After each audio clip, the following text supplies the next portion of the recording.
start. What happened after after you got the lead and slacked off? Well, I thought we got up by 5. Yep. The momentum was on our side, and I thought we took some quick shots because now they're chasing us. We got to take good shots, and that's a part of growing up with this team is not to take the quick shots at that particular point.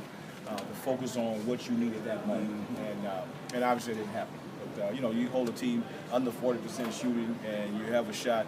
It's just a little mental mistakes that we made that hurt. I think defensively we're doing some nice things to keep a team under a certain percentage, but then the mental mistakes that we make at the critical moments is what hurts.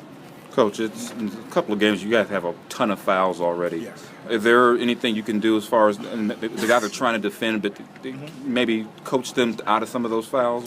Well, 2 things you're going to do. You're going to back off and then take away what you're trying to accomplish. Some of them are probably not where they should be, but I think we got to stay at the point where we're still being aggressive right there. And then we got to adjust to the officials. That night the whistle's going to be a little free. We got to adjust to that. And I thought some of the things that happened out there probably can go either way, but we got to learn how to adjust to that. It's the second game in a row where Cuz is really, and a couple, at least 2 or 3 of them have been him trying to draw a charge. Yeah. And that's, it's a judgment call. It's a judgment call, but we got to just tell him to be a shot blocker. Just be a shot blocker and challenge the shot.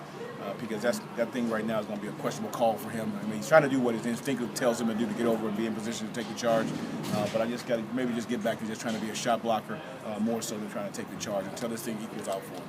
Minnesota had 2 starters, Roy and Kirilenko, who weren't in the NBA last year. What did you think of them in their return to NBA action? They got about 12 years or more under their belt already, so they're NBA players.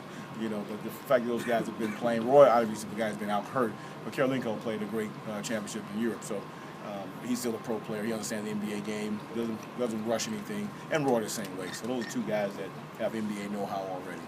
You got your run started in the second quarter that carried over to the third when you went to Jimmer and Marcus, and those guys seemed to really get you going. Yeah, I thought Jimmer did a good job. The kid didn't play the night before, but he came in the game here mentally ready to stay focused into the basketball game and was able to make the right plays for us. Manage the team a little bit, guys, and some offensive things. And overall, I thought that group, I found the right group on the floor to play and get us to a real positive. Got us to 9 at halftime, and then came out in the third quarter and made a nice push and was able to take the lead. But we let that get away from us. A couple of weak out transition-wise that we didn't get back defensively. And little mental things. We got to just close the gap on the mental mistakes that we have. Second chance, opportunity, a long rebound. We didn't get to those.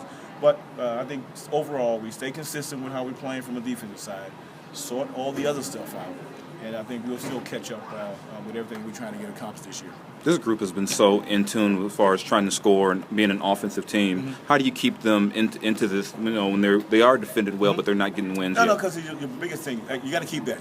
I would say if it's offensive is a problem, but you can't make up ground from a defensive standpoint. Offensively, we'll get there when we start getting our running game going. We start making shots and finishing plays around the basket. That'll catch up. So I want to stay consistent with everything else, what we're doing. Believe me, I know how to coach a team and get us running and get us scoring again, and I have no doubt that will happen over time for us.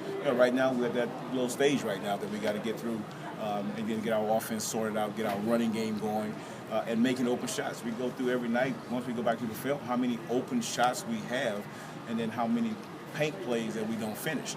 That changes a whole lot in a run when you're trying to win a game on the road. Right. What do you think it was tonight that kept the offense out of rhythm tonight? Just miss the shots. If you don't make shots, your offense is no good. If you make them, it's a whole different story. Sure. Thanks, Coach. Okay.